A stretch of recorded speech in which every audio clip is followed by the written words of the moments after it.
Nature has the power to transform. It is truly a transformative experience to be outside and to be able to clear your mind and have that solace in nature. And so we have a responsibility to some of our communities and our neighborhoods to be that access. This is the Rocky Mountain Arsenal National Wildlife Refuge. It's one of the largest urban refuges within the country, within the refuge system.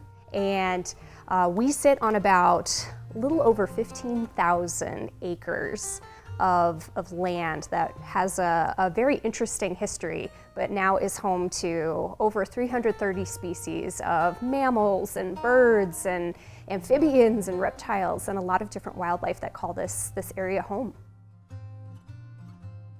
December 7th, 1941, Pearl Harbor happens, and suddenly the United States is thrown into this period of war for World War II. And the U.S. Army develops the Rocky Mountain Arsenal, which is why the Arsenal has that in its title. This becomes an area where they're manufacturing a lot of different chemical weaponry out here. In 1987, I believe, this area was designated as a Superfund site. So it was a candidate for cleanup. And all those years of producing those chemicals, those pesticides, I mean, it definitely took its toll on the land. And so because of the contamination in the soil, they went through this massive cleanup effort. So in 1992, the Rocky Mountain Arsenal National Wildlife Refuge Act passes, and as a result of that congressional legislation, we now have this site designated and devoted to wildlife, and eagles were just the nexus for all of it.